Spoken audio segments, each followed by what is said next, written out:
Hello.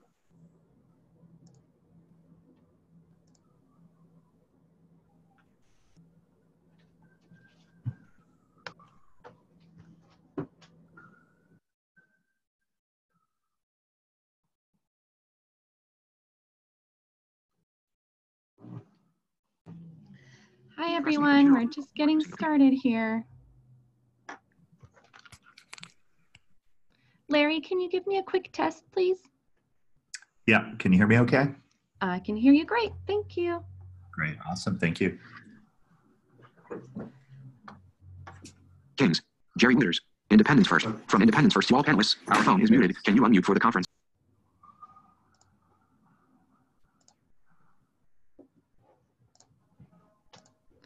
Hi, Independence First. Did you have a question?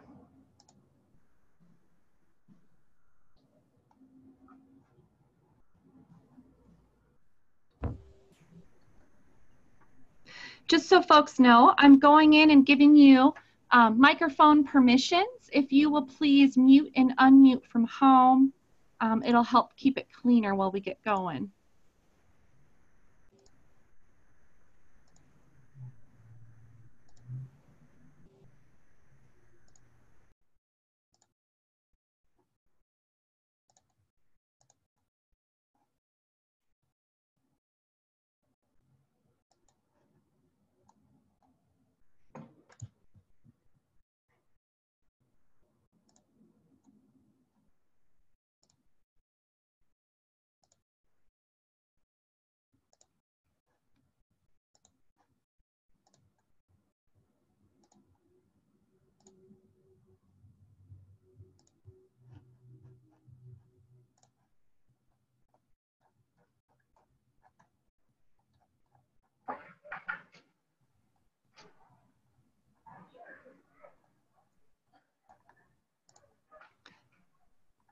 Just waiting for our other panelists here and our captioner.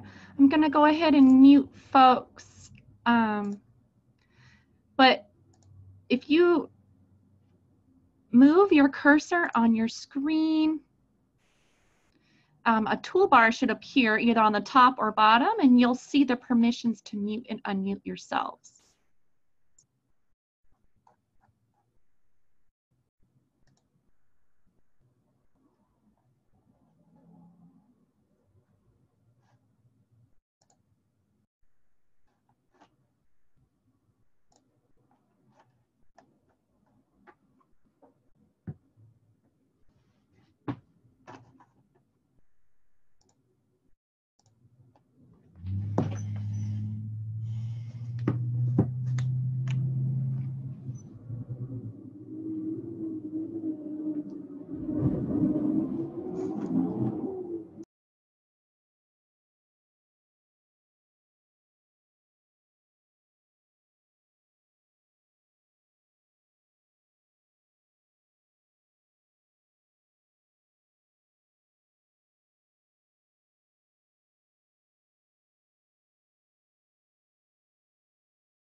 Sorry, folks. I'm just stopping to share my screen for just one moment while we're trying to get folks in, but you can still see the videos. We'll get started here in about 5 minutes as soon as we get our captioner and panelists in. Oh, and here's one of our other panelists.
Oh.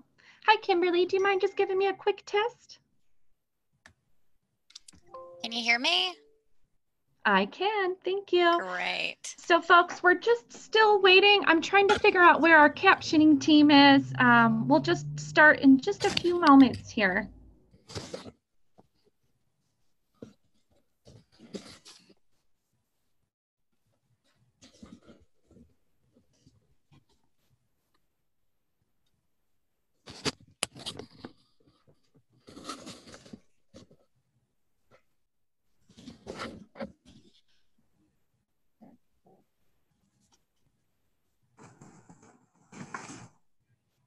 Unmute now.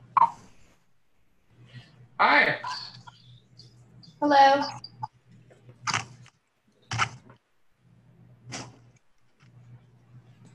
Hi, folks. I'm just giving everybody microphone permissions, but if you can make sure to mute and unmute from home, if you move the cursor on your screen, you should see a little toolbar pop up with a muting option. Okay.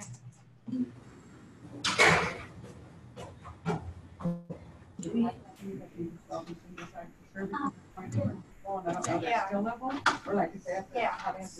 And then you have one package of certain items that you only send one of.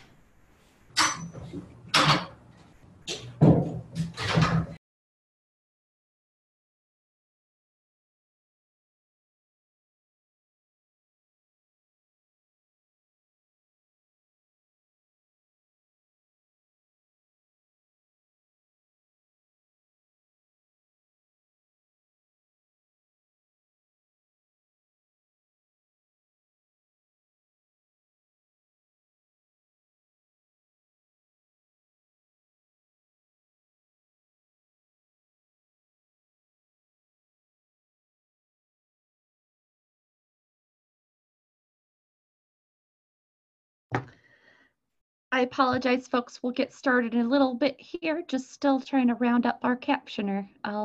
We'll get started maybe just a couple minutes after the hour.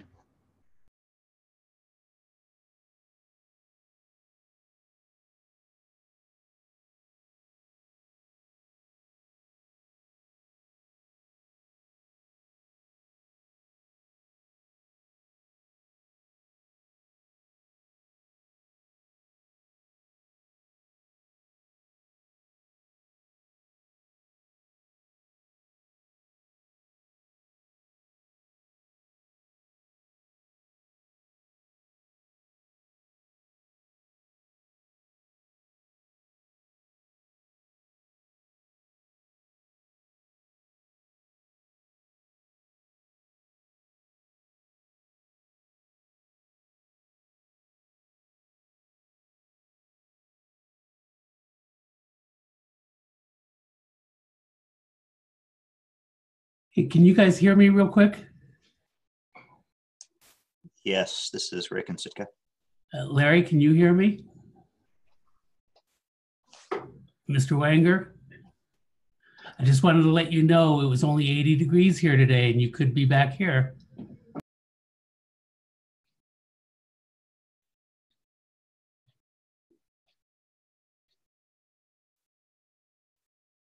You're on mute, so I can't hear you.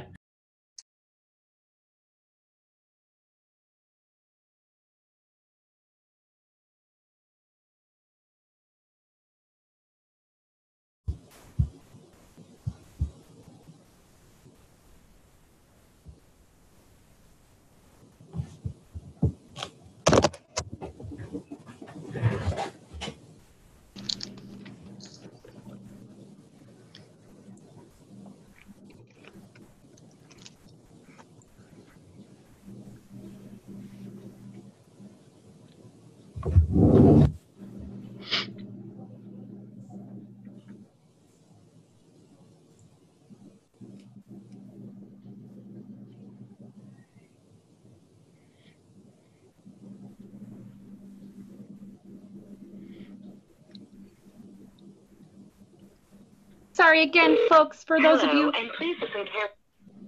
you just joining me, we are just trying to get our captioning team set up. Hopefully we'll be starting just any moment here. Feel free to introduce yourselves in the chat.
Sorry, folks. I'm still looking for a captioner. If you're out there and you're a captioner and you accidentally came in as a participant, can you please unmute and let us know? We'll get started any moment here, guys. I just want to make sure we can have access for everybody.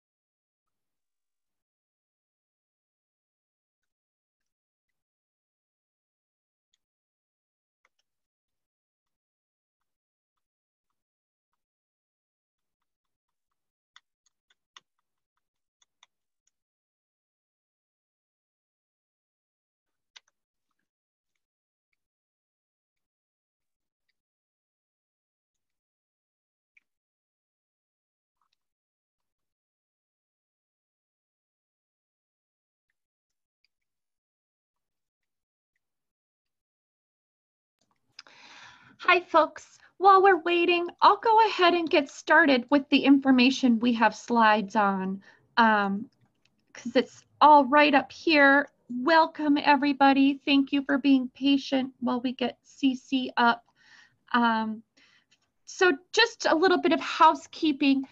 To join today's conversation, if you move your cursor or your mouse, then the following items will pop up either at the bottom or the top of your screen.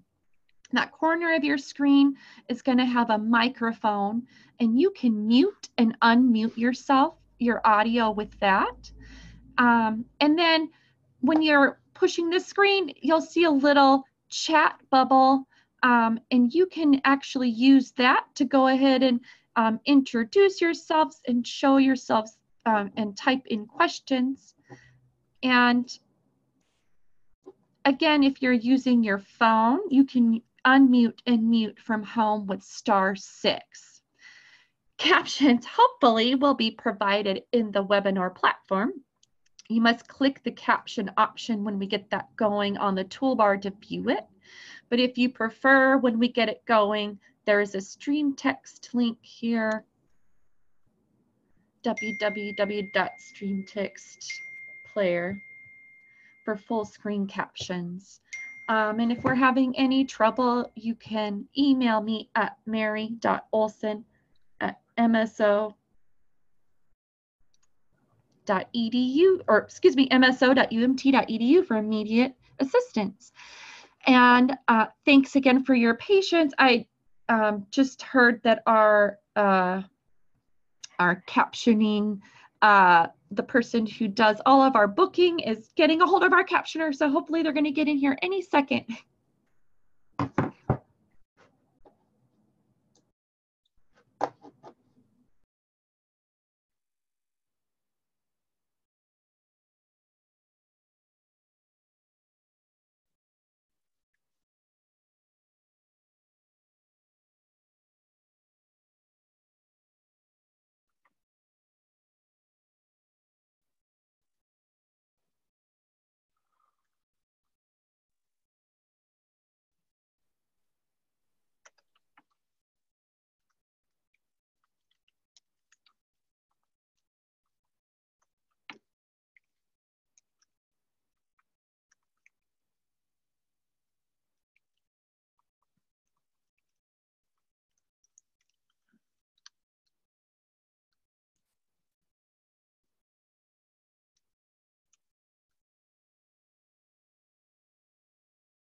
So folks, so that we,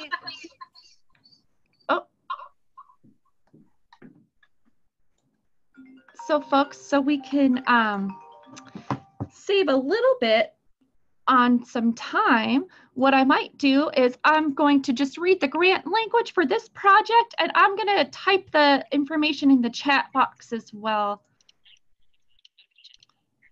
I'm just muting folks. If you can mute from home, that would be really helpful. I'm hearing a little feedback. So today's call is sponsored by the ILNet, and it is a national training and technical assistance project for Centers for Independent Living and statewide independent living councils. The ILNet is operated by Independent Living Research Utilization, ILRU, in partnership with 20,201. Oh, Grantees of Larry. the projects under government sponsorship are encouraged to express freely their findings and conclusions. Sorry, Larry, I went ahead and muted you. The ILNet is operated by Independent Living Research, ILRU, in partnership with Nickel, April, and Utah State. The ILNet is supported by the U.S. Administration for Community Living.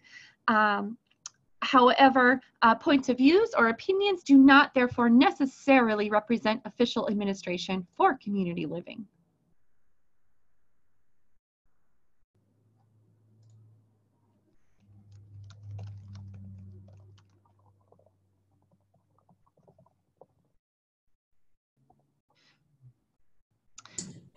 Today's call is IL Philosophy and your organization. Learn it, live it, and pass it on. So, folks.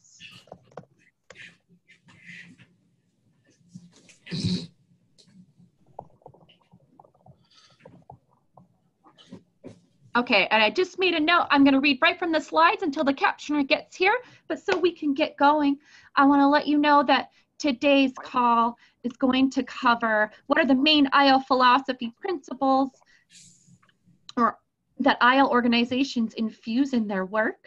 How do you incorporate IL philosophy in your SIL and in your daily work? How is it incorporated in staff training, both in onboarding and ongoing? In what ways are you infusing IL philosophy into the community at large? And how do you celebrate and honor IL philosophy and disability rights history?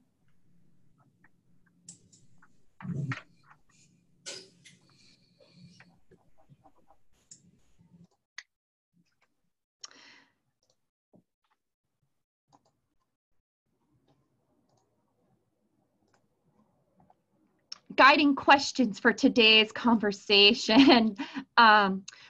We're going to be talking about a lot of things, but what did you learn about disability history or independent living philosophy when you started at your SIL that made the biggest impression on you?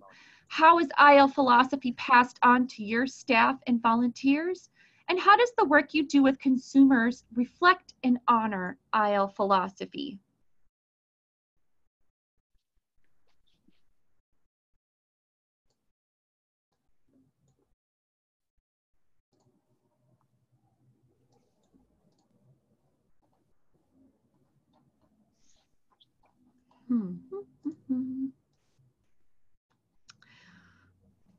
Well, what I want to do now is introduce our speakers. So let's see, let's test my skills and see if I can type their bios while I read them. We're very fortunate today to have with us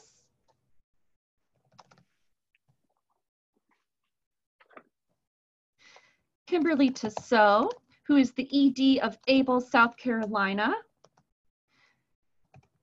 Kimberly proudly, oh, actually, sorry folks. Perfect. Can you guys see this? Kimberly Tissot proudly serves as the Executive Director of Able, South Carolina,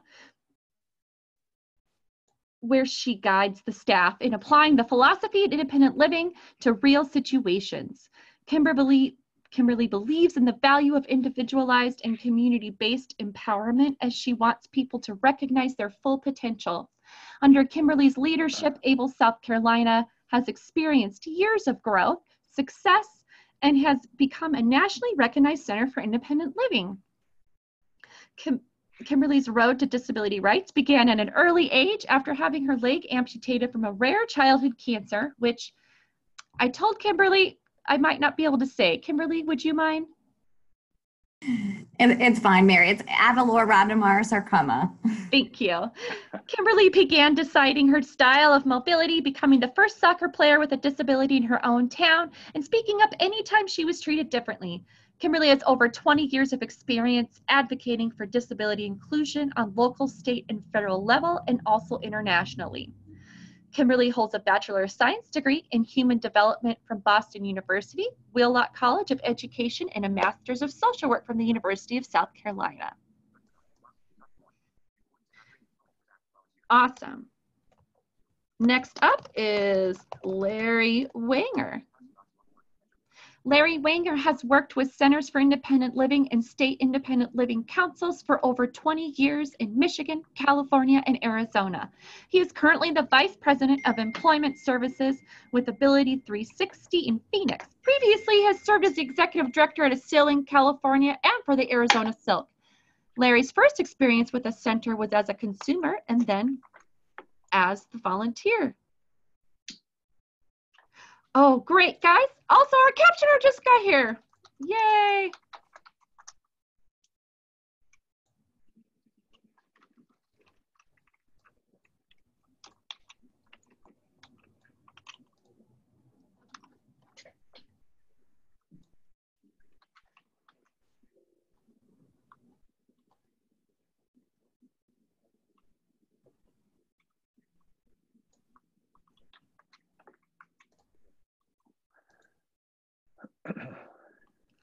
All right, so we'll let our captioner get going here.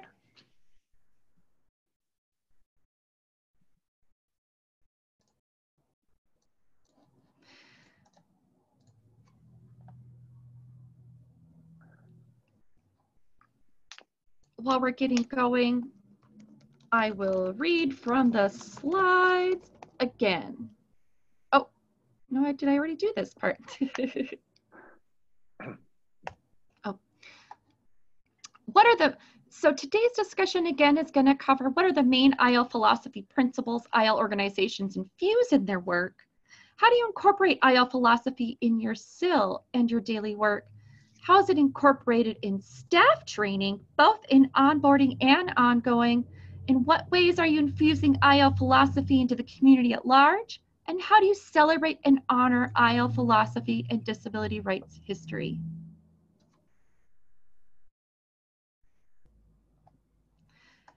Do our captions seem to be going? Again, to use those captions, you have to click your little CC option.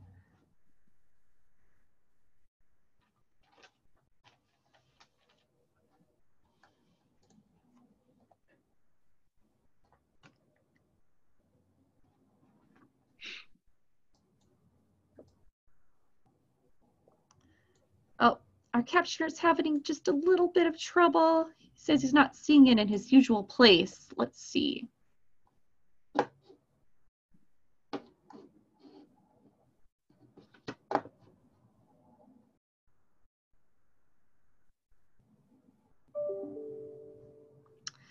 So Ed, I did make you the captioner.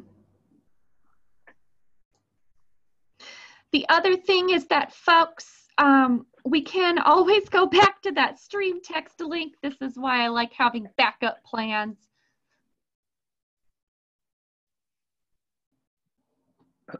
Ed, is there any way that you can just do the stream text link? I see where it says the host has assigned you as a closed captioner. I'm not sure what that means. Were you the closed captioner? No, I'm perfectly fine with audio. Oh, sorry, I must have done the wrong person. I thought Maybe it was the wrong Ed. My apologies, guys. Edris. Oh my goodness. Okay, well, you guys, I can't make this up. Thank you, everybody.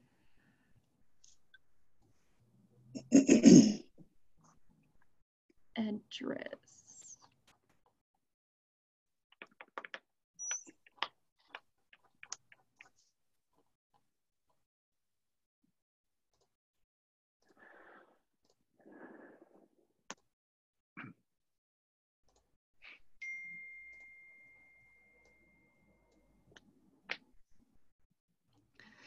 Okay, sorry guys, we've got it. Larry's in here, our captioner. I've made him the captioning guy. I think, and now we're almost 20 minutes in, so I want to get this conversation started. Larry, driver, do you seem all set up?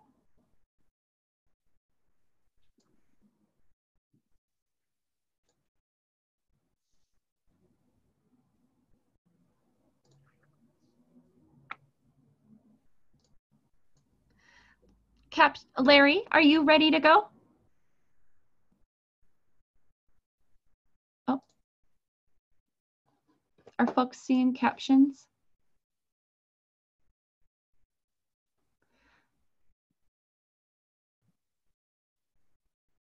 Mary, this is Kings. I don't see captions yet.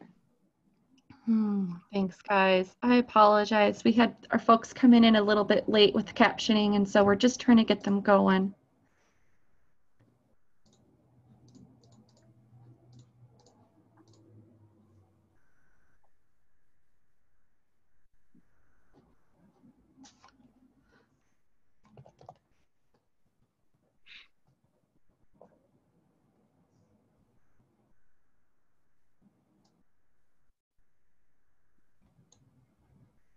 Okay. They're getting caught up here.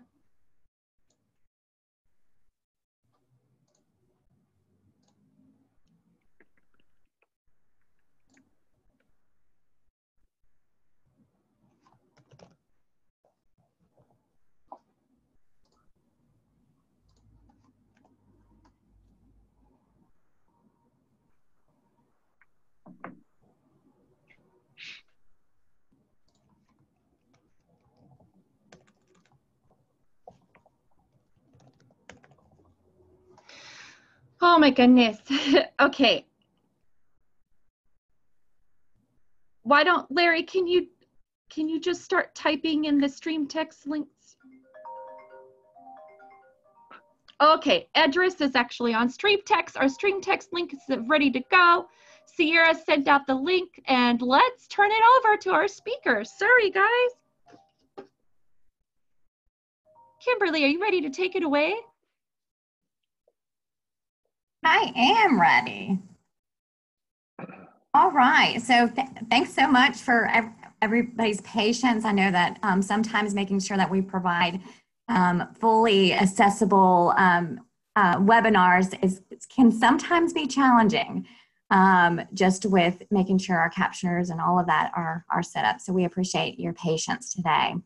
So we're really excited to have this conversation today about IL philosophy within our Centers for Independent Living, and wanted to, I guess, start off a little bit by what our organization has done to kind of set the tone for independent living philosophy throughout with our decision making.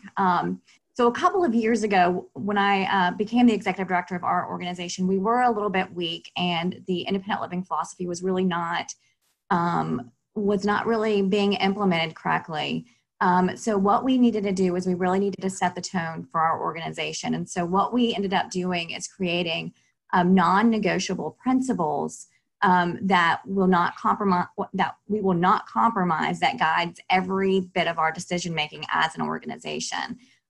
So we use our principles for a number of things, but mainly when we're looking at having programs writing grants, when we're asked to collaborate on things, we use these principles. So for accessibility purposes, I am going to read the slides, and I will give you a little bit narrative from there. So the first principle that we use is empowerment. As Centers for Independent Living, we don't reach goals for individuals. We teach the skills that allow them to do for themselves. Now, a lot of other organizations that are not Centers for Independent Living often do for people with disabilities, which really does not promote independence, which really makes them dependent on the agency. So that is where CILs completely stand out. Inclusion. We advocate for individuals with disabilities to be included in integrated environments in the classroom, employment, housing, leadership roles, and in discussions that impact their lives and the disability community. So we do not believe in anything segregated. There should not be particular facilities for people, so we do not like institutions, as we all know.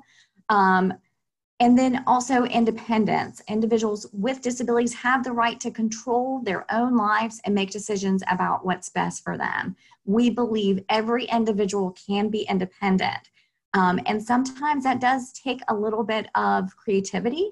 If someone has never been given the opportunity to communicate, we will explore communication devices. We will make our programs in a way that can be fully accessible and that people will be able to make choices. The next slide, if I can get somebody to change that.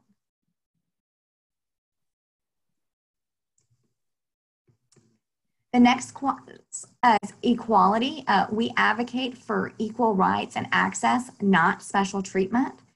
And then disability pride. Disability is not a negative word. It means we are more adaptable. We are proud of who we are, and the barriers we have overcome have only made us stronger. And can you all hear me? Mary, can you hear me? Yeah, you're good. Okay, thank you. So these principles are what we use to really guide our organization. Everyone has been pretty much drilled these, and this is what it completely runs our Center for Independent Living is this model. Of course, we do a lot of onboarding, and we'll probably talk about that in a little bit. And then we also follow the basic IL principles, which, if I can get the slide to move, I'm having a little bit of technical difficulties myself over here.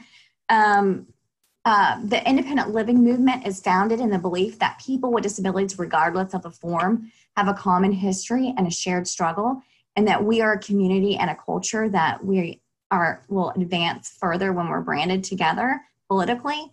And so when we do our Advocacy Day events at the State House, we do make sure that we are all together. So it is across disability. All of our programs are also cross disability. We do not have particular programs for certain populations. Equal opportunities and rights are for all. There should be no segregation by disability or stereotypes, and that was what I was mentioning before. People with disabilities are the best experts on their own needs and should decide what is best for them. And that's that consumer control piece of all Centers for Independent Living. No person should live in institutions on the basis of disability. And that is obviously our transition core service.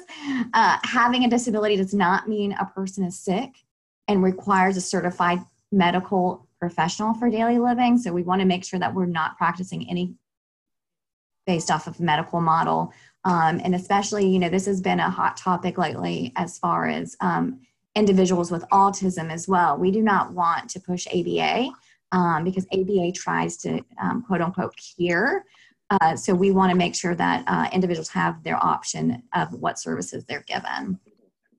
People learn and grow from discussing their needs, concerns, and issues with people who have had a similar experience. And that's the magic of Centers for Independent Living. We are not like any other organization because we are a movement and an organization by people with disabilities for people with disabilities. So we really have no competition in our own areas, and we all should be really standing out and not trying to duplicate services that other people are providing because we are so different, and we're going to approach it from that consumer-directed perspective. I can go to the next one. Yeah.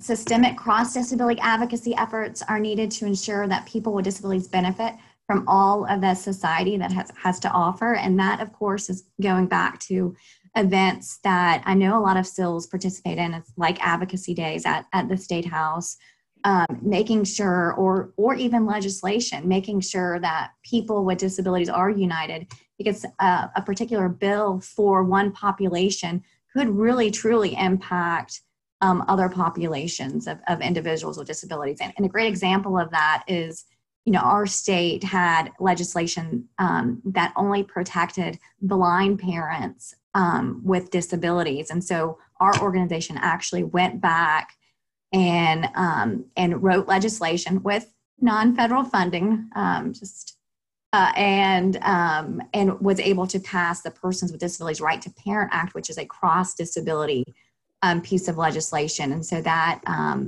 so we needed to kind of go fix that and make sure that it was a cross-disability legislation that protects the rights of everybody with a disability. There should be no barriers to independence, including architectural, communication, and attitudinal barriers. So I think this is what Centers for Independent Living truly fight for every single day. And then we believe, as SILs, we believe the best organizations suited to support and assist individuals with disabilities are governed and operated by individuals with disabilities. I know something that really gets under my skin is a lot of organizations that are providing disability services, they don't even hire people with disabilities. And so I'm not sure what perspective they're approaching when that is offered. And then also leadership for independent living and disability rights is vested in individuals with disabilities. So we are not an organization that serve parents without disabilities. We are not typical service providers and we don't provide services to service providers or representatives. So we are vested in individuals with disabilities. So that's our perspective, and that's the consumers that we serve.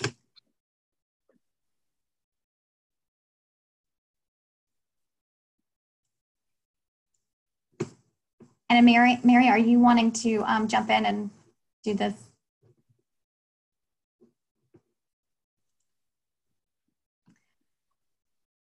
Okay. Hey, this is Sierra. So continuing with the technical difficulties. Okay. Well, I think Larry and I can handle it. You want to just keep going? That would be great. Yeah.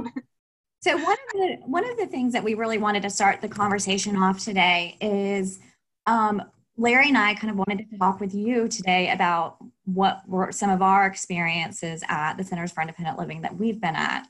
And so one of the questions and discussions that we'll start with is, what did we learn about the history and philosophy when we started with our organizations, and what really stuck with us? And I'll go ahead and tell you what really stuck with me. And I love the independent living movement because it is our movement. We are not, again, like any other service providers in our area, and we are a movement that is run and operated by people with disabilities for people with disabilities. So that is one thing that really stuck with me as the executive director of ABLE South Carolina. Is this is our movement. And we own this. And so we've got to make sure that we do a great job with making sure the IL philosophy is implemented not only within our organization, but in the community. And Larry, did you want to speak about this as well? Yeah, for sure. I'll jump in. There's a lot that sticks with me about learning about history and how we approach working with folks and consumer control and those kinds of things. But I think one of the things that really sticks with me is my experience first as an individual who came to a center as a consumer, looking for help with advocacy around public transportation.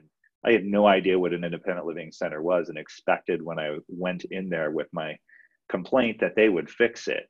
And instead, there was this approach that said, we're going to teach you how to be that advocate, and you're in charge of, addressing the situation, and they help to facilitate that. And, so that needs to be our approach when folks come to us for support and assistance, no matter what it is, that we're taking the approach of giving them the skills they need to address whatever the situation might be in their life, and then supporting that person as they work to resolve it and move forward.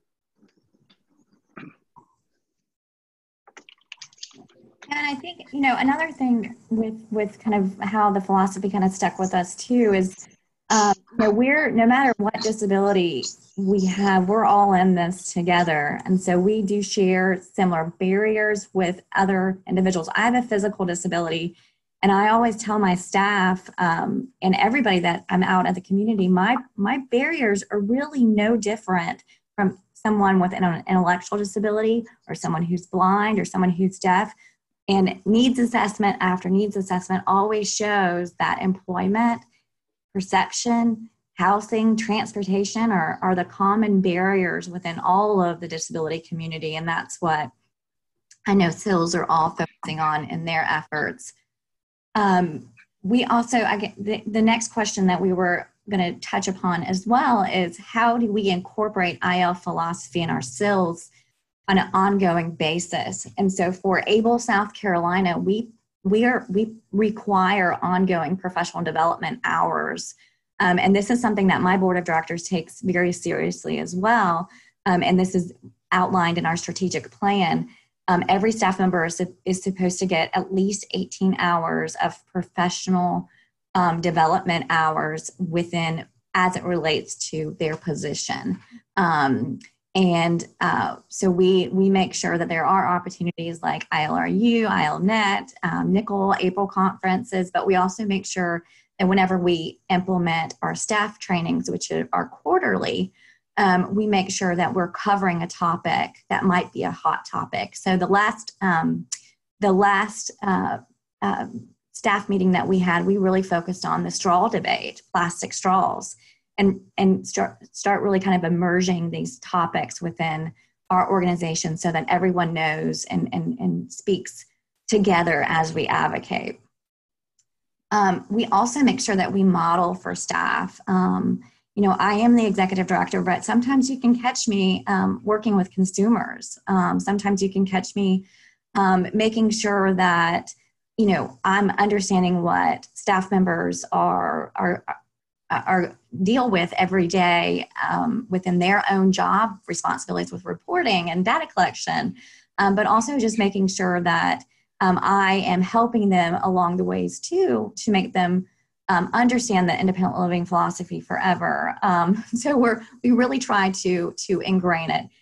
We have a number of supervisors within our departments, and we make sure that our supervisors have team meetings to discuss the independent living philosophy throughout, to making sure that if, you know, staff are struggling with the philosophy, that we help provide examples. So that is something. And then also we make sure that our physical, cultural, and environment really matches the independent living philosophy. We make sure that, you know, a rule that I have, and I have staff, we have 80% of our staff right now have disabilities. And I make sure that reasonable accommodations are offered to anybody with or without a disability within our organization. If something is available to help somebody do their job, we make sure that we provide it as well. So making sure that independent living philosophy is kind of throughout the organization so everybody sees the benefits. We also provide some intensive trainings. We have about a 2.5 week orientation process. And Mary is going to give you all a sample of our orientation process for our new employees. And then we also do, obviously, evaluations and provide more of that intensive trainings as new staff members come on board. And again, none of our programming goes against the philosophy. I know that there has been some centers for independent living in the country that may be providing services that assist people with getting guardianship. That is absolutely against the independent living philosophy. That strips somebody's rights away. So we make sure that, you know, any of our programs are within the independent living philosophy. And I think that is what hopefully all SILs are doing throughout the country. And I hope some will stop doing the guardianships and some of the other programs that are violating the rights of people with disabilities. And Larry, did you want to chime in with that? Yeah, I mean, I was gonna, in a minute here, I'm gonna talk about kind of some pieces of initial and ongoing training that I think are good ideas. So I'll kind of progress with that. I can jump into that, or if we want to give opportunities for comments, or how do we want to proceed? I think if you want to, I'm not sure how the captioning is going quite yet. It's going great, but with Mary having technical difficulties, Yeah. Okay. if you want to jump in and do that section. Sure. Yeah, and I'm here, and we're welcome to, if folks have thoughts, you're welcome to jump in at this point. Again, you do have that mute option for yourself. If you want to give it a go, you're welcome to jump in. But Larry, why don't you go ahead? Okay. Okay. Move Sure. forward and let folks know that they can, let them practice on meeting, and then we'll go from there. Okay, sounds great. So Mary, if you're able to move the slides, I had some connectivity issues and I'm literally connected on my phone and I'm not sure I can move those slides from my phone. So you're not the only one having technical trouble. So, but it wouldn't be a good training if we didn't. So thanks everybody for your patience, and I'm glad to be with you today. So I want to talk a little bit about passing on IL philosophy and what's important about our movement to staff, volunteers, and to your board.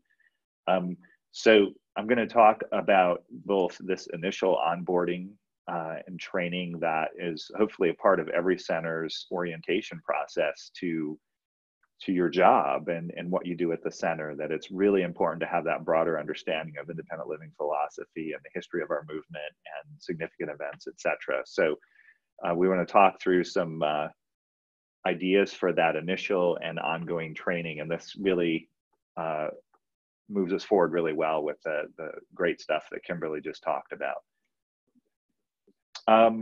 So just first of all, it's really important to think about this from a broad perspective: staff, volunteers, and board members. The training that each of those folks from those different identities receive is probably going to vary a little bit, but it's really important that all three of these audiences get,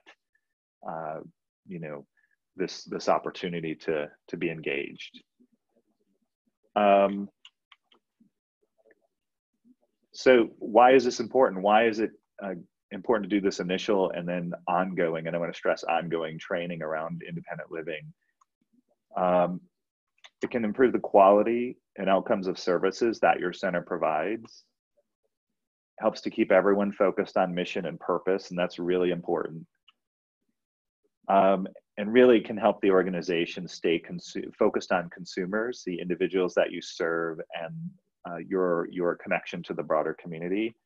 I think that's really key, that we're expected to be a consumer-focused, consumer-driven organizations, and to be responsive to the needs of our communities. And those two pieces are super important to what we do as organizations. And so making sure that you're doing this training both when someone comes on board and then as that person moves forward, whether they're at a year or 15 years, is important. So I just want to throw out some examples of how you can do this training, or even have just structured discussions around issues that are important to cover. So I've done some trainings with my staff just periodically around goal setting with consumers. They come in and you're going to open a CSR and maybe or maybe not do an IL plan, but you're setting goals for services. And it's really important that it's the individual who's driving that conversation, that you as a staff person are prompting them, but it's important that they're leading that. And so providing that training and those reminders for staff on an ongoing basis is really key. It's easy to slip into, this is another individual coming in the door and they said they want help with X, Y, and Z, and to kind of put yourself in a spot where maybe you're kind of controlling that process, and it's important not to do that. And again, similarly, how to write IL plans if you're doing that reflect the ambitions of the consumer.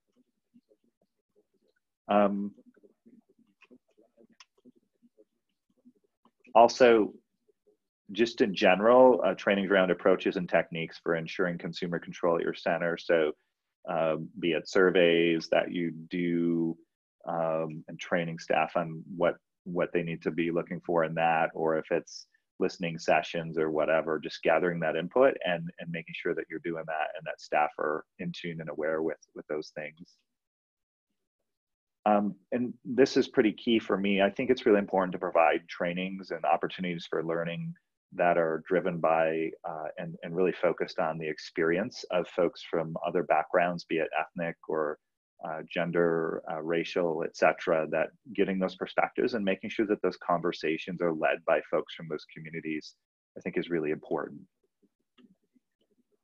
And then training and observance and celebration of important events and dates in disability history can be a great training and learning opportunity for staff, board, and volunteers. And we'll talk more about that toward the end of my comments. So how do you do this and where do you do this?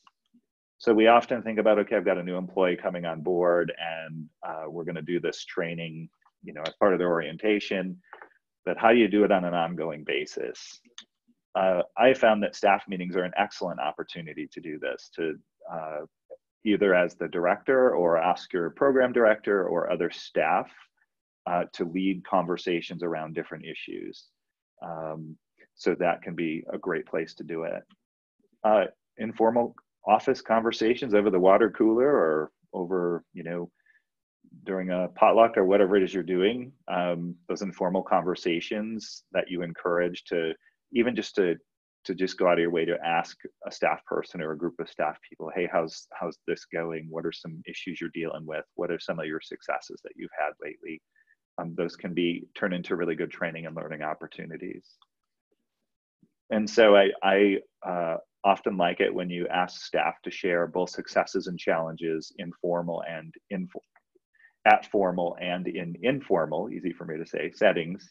I think that can be really great as well and become great learning opportunities and sharing opportunities from one staff to another. It kind of incorporates a little that, you know, that peer element and mentoring even, which is really important to us.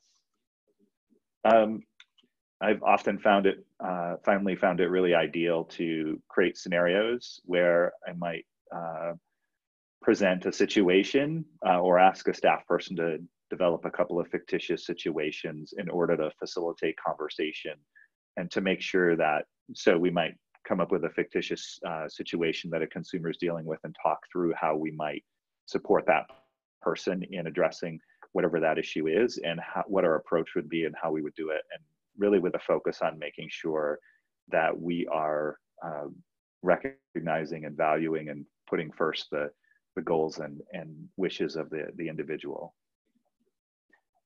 So those are just a few examples of how to, especially on an ongoing basis, I think a lot of centers tend to do fairly well with that onboarding piece, but I've been places where that ongoing, it's almost as if you come in the door, you get the orientation, you learn your job, you learn what you're supposed to do, and you're just expected then that, okay, you've got it and you're good.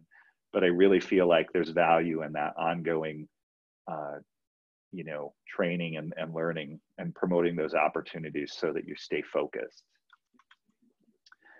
Real quick, I want to talk about so I talked about staff, but I also want to talk about volunteers and just making sure they are really valuable and just making sure that you're including them and offering those opportunities to volunteers at your organization.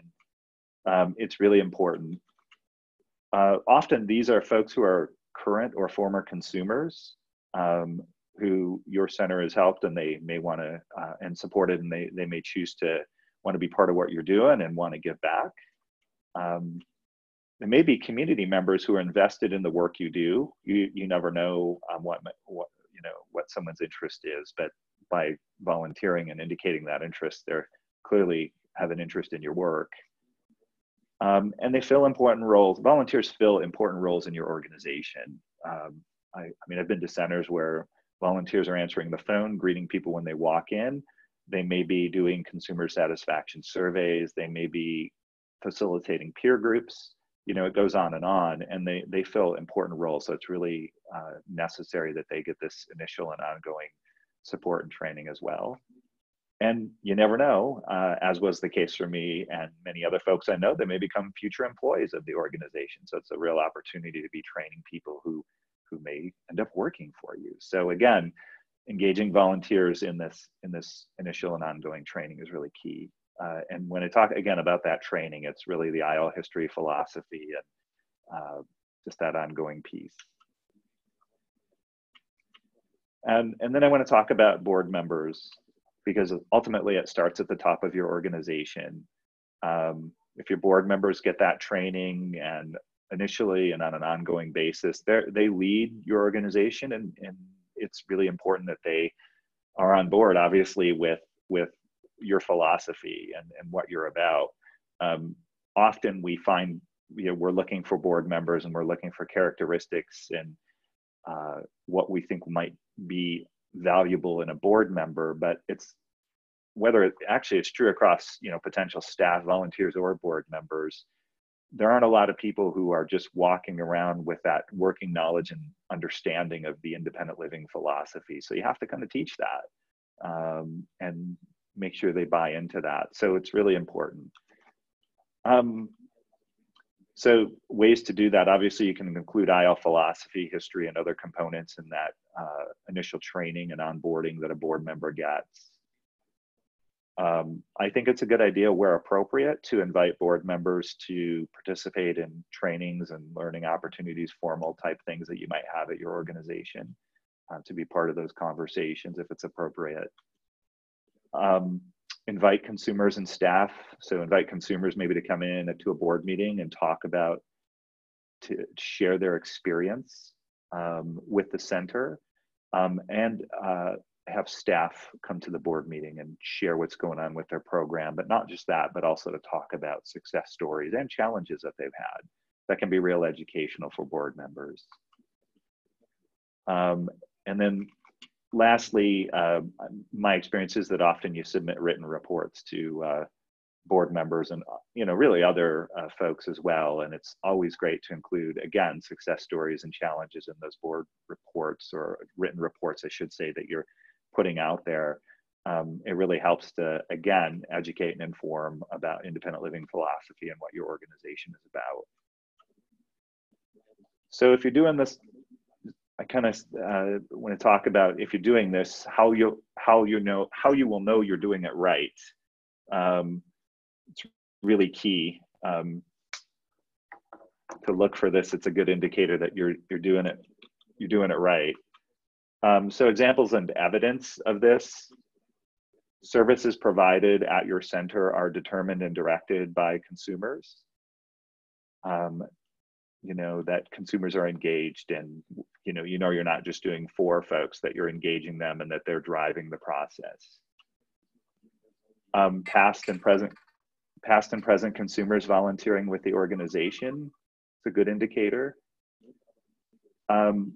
Your center is a hub or place of activity for the disability community in your neighborhood, in your community.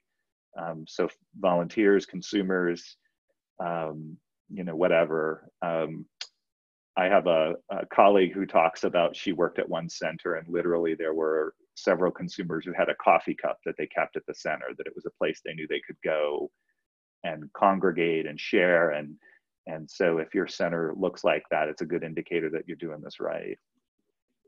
The leadership of your organization reflects the diversity of your community. So, you know, that's board staff, et cetera, and management. And that it resembles the diversity of your community. So lastly, I just want to talk about passing it on to the community. Kind of, how do you pass on this IL philosophy and your values and what you're about? How do you you know, embed that into the community? I thought of a couple of ways that you do that. You celebrate your history, our history, I should say. It could be the ADA. So I know some of us just had some ADA 29th anniversary events, and we're coming up on the 30th, and we'll celebrate those things in a variety of ways. I know some centers really do some things around celebrating Ed Roberts Day, and use that as an opportunity to educate the community about Ed Roberts and the broader independent living movement. And I've become real familiar with in several communities, centers, and other organizations come together, but especially driven by centers to promote disability pride festivals. And I think that can be a great way of bringing the community together and projecting your values as an organization and what you're about into the community, so folks see that. Engaging with the community. So for example, hey Larry. Yep. Can I jump in real quick just for the go ahead, yeah. Yeah, and just making sure, what's really important too is just making sure that all of your events are fully accessible for anyone with any type of disability. And so really making sure that there's plain English flyers, there's alternative formats, there's sign language interpreters, there's live captioning when needed, American Sign Language interpreter.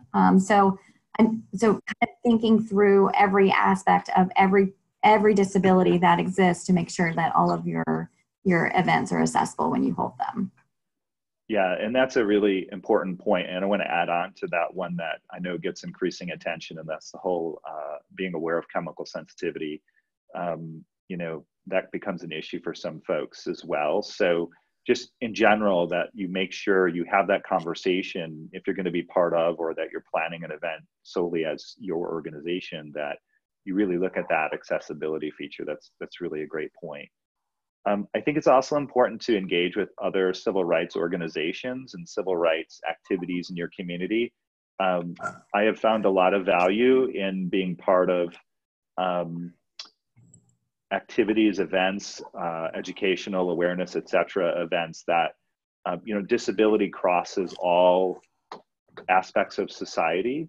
And so, if it's an event for, that's being driven by, I'll just say, for example, the Urban League or the LGBTQ community or whoever, that disability is part of that community. And it's really important to engage with those folks. It may not be a disability event per se, but to bring your point of view to their events and vice versa, to invite them to bring their values to your event, and that kind of thing can be really vital, because disability, again, crosses all aspects of society. So those are just some comments I wanted to share, and I'm definitely interested in hearing some questions or comments or ideas from the audience. Awesome, and I am too. So at this point, why don't we, if folks can, what you do is if you move your cursor on your screen, and you should see either the top or the bottom, a microphone. If you're on the screen, you can click that to unmute it. And we've been talking about a whole bunch of stuff today, everything from what are the IL philosophy principles we should have, how do we incorporate it in our organizations and our training, and how do we celebrate it? So let's hear some from other folks.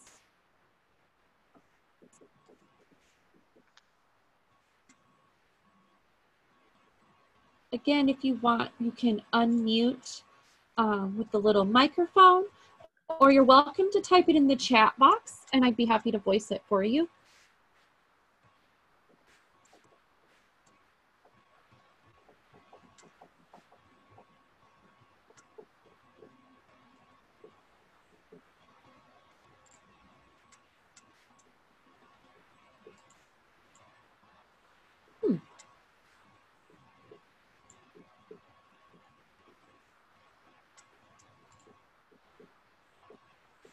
This is Ed Keelan.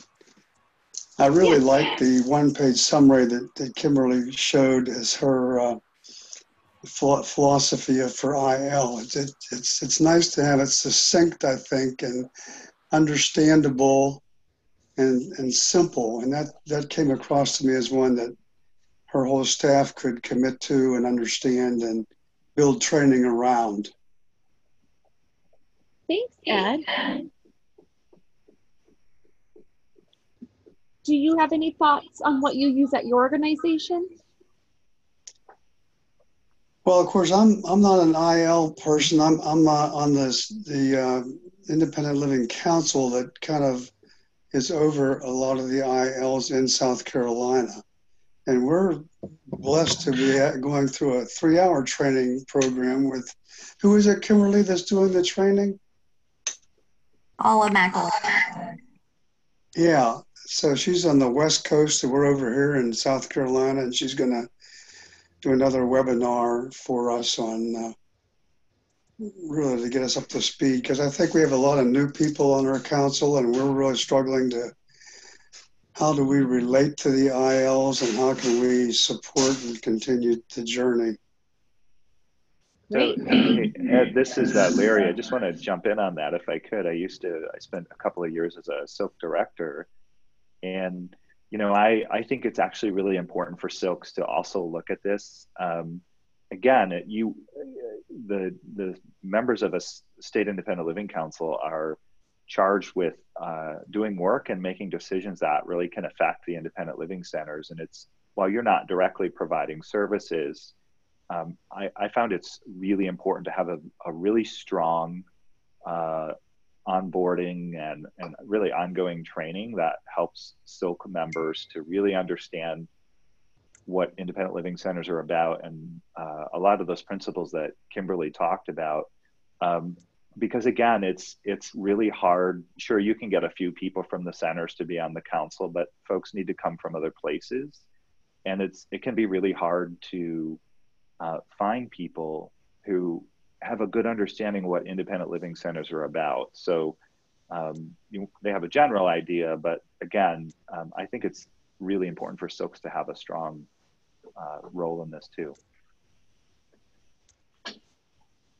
Hey all, this is Kings. I do also want to say, I want to reflect back to the point where, people keep a coffee mug or something of theirs at a sill. I've worked with a lot of the youth programming for Centers for Independent Living. I was the youth fellow for Nickel a few years back. And I have been seeing a wonderfully powerful push to engage youth in kind of carrying on the traditions and the communities and the values that we mentioned before in the IL movement. So I definitely want to, ask, what do you think are some things that we should specifically focus on to make sure we're passing on to the younger generation of IL?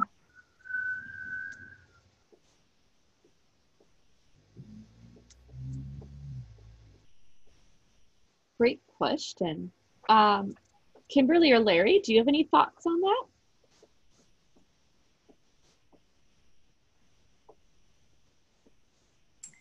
Yeah, this is Kimberly. I'll tell you a little bit about just our youth programming, and we our youth programming is the majority of, over half of our budget is really dedicated to youth programming. So we have a number of different incentives to really train the future generation of disability leaders. So we do YLF, we have a peer-to-peer group, and we do pre-employment transition services, so a number of things. But we really make sure that our organization is open to them all the time. From working hours, but making sure that they know that we are a safe place. And so that talk and conversation really starts in the beginning when somebody first gives us a call. The independent living philosophy is taught to all callers in the beginning. And even when a youth may call, or even sometimes parents will call for the youth, we will tell the parent that we actually need to talk with the youth before we can actually implement services, because the youth is our consumer. But we do a number of activities to make sure that not only if you come into our office too, our office is very brightly colored and youth friendly, and we have staff over the youth programs that are young adults. So this is, we definitely live by that model of young adult programs for young adults with disabilities. So young adults leading it for young adults with disabilities. And does that answer some of your questions, Kings, or are you wanting a little bit more information?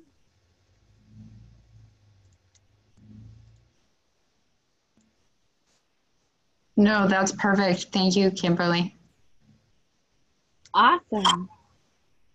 And while we're, other folks are getting to their questions. Sorry, going to meet you, Kimberly. I did have one in the chat from Summit. They're wondering, how do we keep the boundaries clear between aiding somebody in their goal, but not getting into case management? Good question. That's a really good question. I guess from my perspective, I think it's important to keep those goals in front of you and as the, I don't want to say provider, that's not the right word, but as the IL person who is working with the individual. I think it's, again, it's keep, if you've written those goals well with the consumer driving the process and the staff person kind of prompting a bit, I think they can be good, and it's important to keep those in front of both of you as you work through the process. I also would say that it's really, that's a tough one because I said this earlier, you can't do for the person. My approach, and I spent, multiple years working as a frontline staff person and still work with consumers today. It's really important to me to do that. And when I get in these situations where I think that the risk is where the individual, the consumer, if you will, is kind of not as engaged or not as active in the process, and you're trying to nudge them forward and encourage them to continue to work toward what it is they came to you for originally. And again, to be reminding them of the goals they set and keeping those in front of them, and to be asking questions about, what they're going to do or what they're doing to address them, and putting tools in their hands, if you will. So, hey, if you go over here to this agency or this state government entity or whatever, this is how you might address the situation. And I'm happy to coach you through a conversation that you might have with that person. It's just an example, but you can't go do that for them. Nothing about us without us is so important when you're working with an individual. And this is Kimberly. Something that we do within our organization is when we establish goals, we want to make sure that they have a responsibility to achieve their own goal. And when we make sure the philosophy is very clear in the beginning, but we also will provide them with a follow-up, like email, or it could be written and available in alternative formats, but kind of what their responsibilities. And so we come up with their responsibilities list when we're establishing the goals, so that they know that this is their goals, and that they are the ones that will be completing their goals. We will not be completing their goals for them, but we will absolutely be there 100% of the way to that they feel supported, answer questions, making sure that they have resources to navigate that process on their own. And we do a lot of this. I know some CILs do job placements, but we're even very strict about our employment services that we provide, because we don't do job placement, because we've noticed, CILs absolutely, if you do job placements, CILs always do it way better than the VR agencies, because they do use that consumer-driven philosophy. But a lot of times what I've seen when job placement is actually done, that the choice is not always there. So it's really who the agency has had a relationship with, and then they will plop somebody into a position, and we don't even go near it with job placement. We will assist them fully with preparing for their job interview, assisting them with developing a resume, applying for positions, asking for reasonable accommodations. If they get that position, we will assist them with writing their accommodation letter. But we try to practice that all the way through our services, but it's explained up front. And we have them sign that they know that we will not be achieving their goals for them. Wonderful. Any other thoughts on that from the audience, or other questions or thoughts?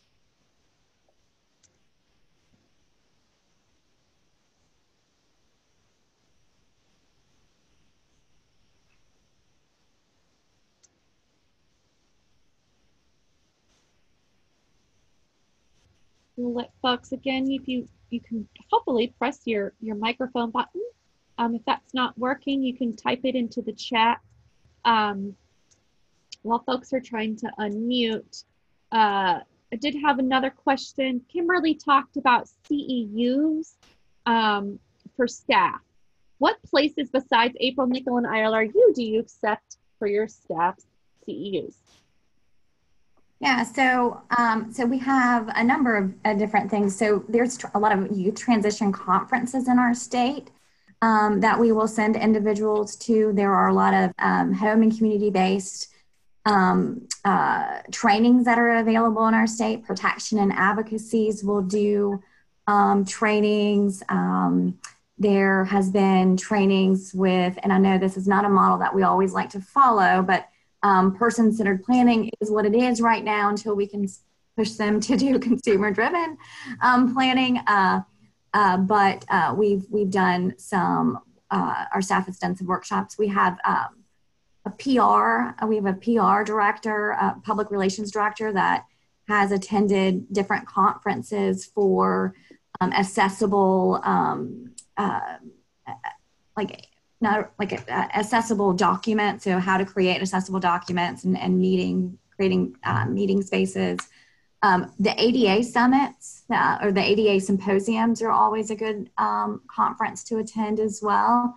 So there's a lot of opportunities within our state, and then we also look at other national conferences as well. I know that our organization does a lot around parents with disabilities and protecting their rights. So there's conferences that are offered by a number of different entities that provide that training. And so we budget annually for a professional development and make sure that we have it in our funding to be able to provide that opportunity to all of our staff. And so our staff right now is about, we've got 58 employees at the moment. And so all of them are required, even our accounting, our CFO who really focuses on financials. She even participates in professional development trainings and required. And then we also, just for professional development, that is part of their evaluation process. So we track their professional development. And then most recently, this was added to our strategic plan recently, we also share what others have learned from conferences. So when somebody goes out to a conference, we make sure that they come back and provide that information for staff, what they really found was interesting. And so we actually have an internal webinar system. So we use Zoom as well, that our staff will actually do, they'll kind of do train the trainer. And so they'll do a webinar based off of the information that they learned from different conferences or different trainings. And so we offer that to our staff too, so that they can also experience some free professional development time, but also experience some of the content that was available at different conferences, because unfortunately we can't send everybody to Nickel and April and all the other conferences that we want to send folks to. So we try to bring that information back as much as possible. And Kimberly, Sarah's wondering how many staff you have. So we have 58 at the moment, and we have 11 brand new positions that we just created. So we're rapidly growing. Great. So one more question from the chat, and please folks feel free to jump in anytime by unmuting your microphone and answering questions or just joining in. But we do have one from Megan, who's wondering, how do folks explain IL philosophy to parents and caregivers who are knowledgeable about the person's needs but insist they can't do something on their own? Another good question. And this is typical because a lot of times at our organization in particular, speaking on behalf of our organization, we not only hear this from parents, but we hear this from teachers when we're out in the schools doing pre-employment transition services. And so we're really reminding them about our organization, about our philosophy. If they keep saying that they can't, we get a lot of conversations from parents, especially saying, oh, my child will not be able to understand what you're saying. My child's disability is too significant. And we will just reassure them that our organization has, the majority of our staff members actually have significant disabilities, and that we were once children, and we know that feeling of needing the supports that our organization offers. We also use it as a good transition step for the parents, especially when they're calling about their almost adult children. We will remind them that this is a really good skill to allow the young adult to take the lead of their services. And usually we've been extremely successful. We also have a rule that we will not provide services with a family member in the room. So we make sure that we up front we'll sit down with the family member and explain our services. If the young adult wants them in the room, or if any of our consumers want somebody in the room, of course that is their choice. But we have that rule up front with all ages. And our information referral staff, we have callers that sometimes are 5 and 6, not them calling directly, but their parents. And our information referral intake folks will actually ask to speak to the 5 and 6 year old too, to make sure that we have their consent. Because even though they're not adults, we want to make sure that they understand our organization just as much as anybody else. So, I mean, we are practicing this very, very early on, because also it's really cool to be able to talk with a young adult or a young child and being able to say, our organization is run by people with disabilities. And this is the first time often that they've actually seen professionals with disabilities in the environments they've been exposed to. So it's an opener for everybody, but to have that dialogue and really take the time. There are some, of course, helicopter parents that want to know everything that we've said, everything that we've provided, but we really sit down and educate them about, our job here is to help your loved one be as independent as possible. And sometimes that does mean removing you from the conversation, and they get that. Yeah, I just want to add on to that I think it's really important to establish this as early in the relationship between you as a staff person, your center, and the youth/parent or guardian. So right up front, I've always encouraged, my staff to, it'll happen where a parent comes in with their son or daughter, or they're on the phone. And we just really I've always encouraged people to be very clear about this up front, and not even to engage beyond, okay, some general they're going to give you about why they're calling, but immediately just put it out there that this is about your son or daughter. And so we want to be talking to them, and to just put that into action. So when you're having that conversation, if it's, they've both come into the office, to be directing those questions to the young person and asking for their input. You're going to find a lot of times that this may be the first time, not only that they've experienced seeing people with disabilities as, professionals and employed in general, but it may be the first time that they've been given that opportunity to speak for themselves and to be self-empowered. And it's so important to give them that opportunity. This is Kim Gibson from Atlanta. I want to piggyback a little bit on what Kimberly and Larry both said at the very beginning. And it really starts with training the staff, because many of our staff themselves have come along or are consumers of services where they've gone through the medical model kind of thing throughout their lives. The one thing that we do for training, like Kimberly said, she did make sure that they have the 18 hours. We do the first with ILRU with how to process a case and all that kind of stuff. But we also do an hour training not only for the staff, but for the board members every Friday.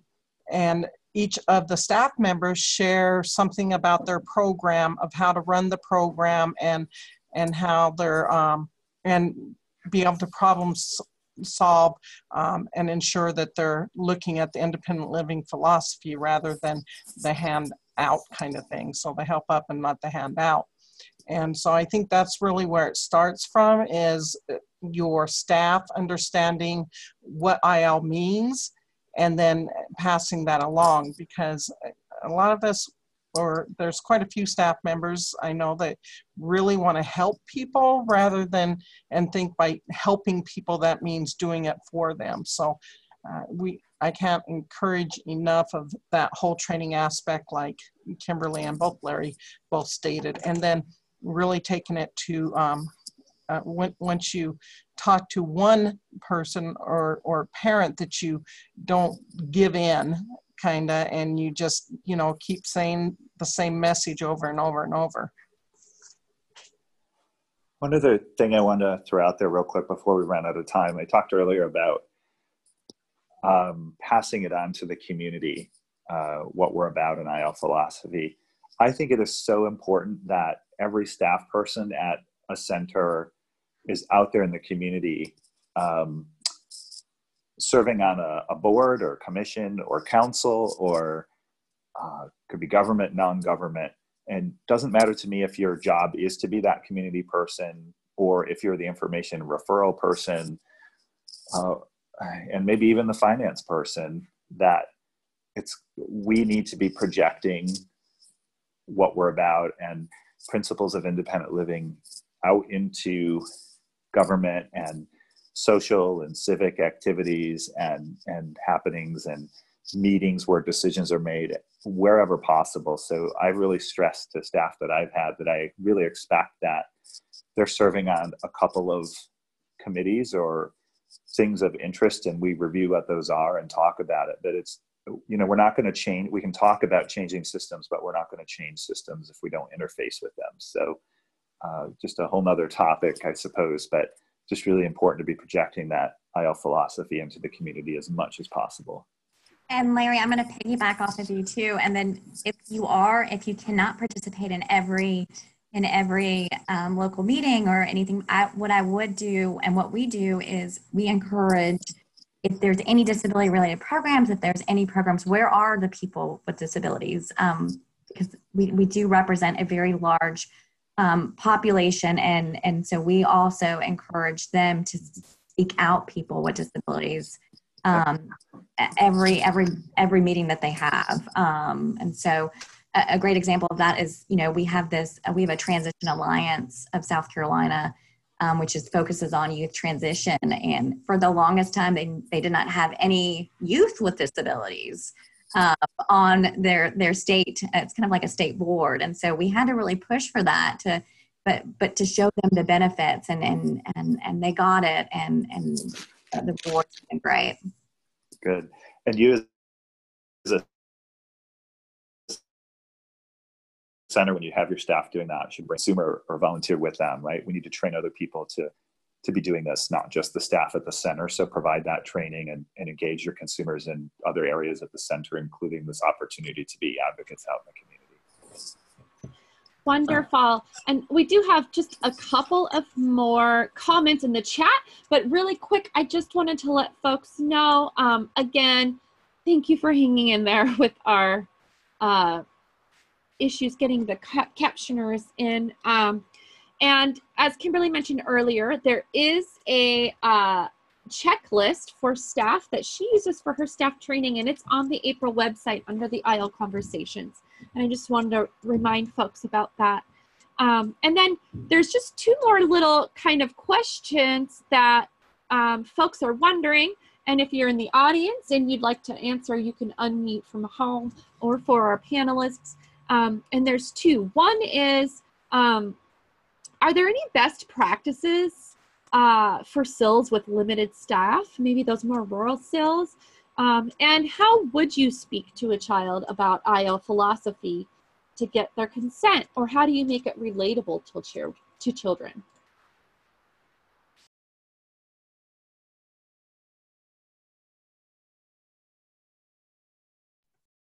Yeah, and this is Kimberly. And so we do have, we work with students in the schools, but we also have had 5- and 6-year-olds, and we really, you have to adapt the way that you communicate with everybody.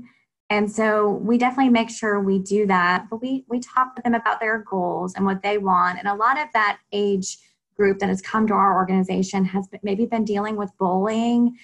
So in a neat way, they're getting peer support from our staff who have sometimes maybe even been through that bullying at that age as well, but also promoting those self-advocacy skills that early.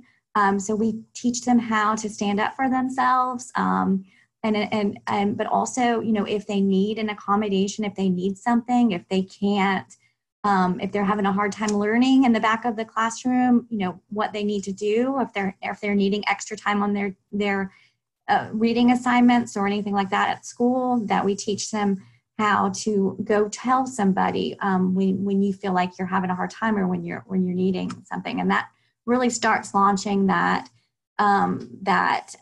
advocacy skill within them at an early age. But also just, again, making them aware that it's okay to have a disability. It's cool. And teaching them that a lot of people just have disabilities in the world, and they're not alone in this. And the impact has been great with a lot of the young kids that have been through our organization, but also the young adults, because this is their safe place, and this becomes their safe place early on.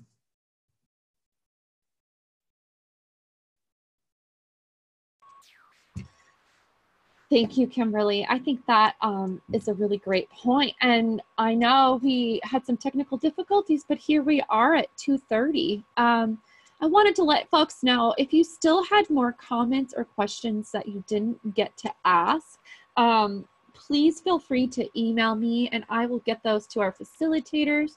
And if you have any resources that you guys use to pass the IO philosophy on to consumers, staff, or the community, please feel free to send them on. We'd love to have them available with this archived call so that folks can, just see what everybody else is doing out there. I believe that with community, you're stronger. And so, the more peer support we can get from one another, the better. And of course, thank you so much for Larry and Kimberly for being here today. And for all of you guys in the audience who participated, definitely makes it a better conversation when we hear more voices. And with that, did you guys have any closing remarks you wanted to make, Larry or Kimberly or anybody in the audience?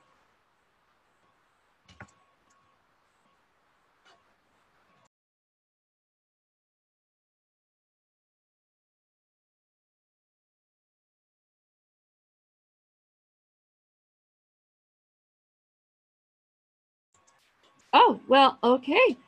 Did anybody else want to make any closing remarks or anything before we close out?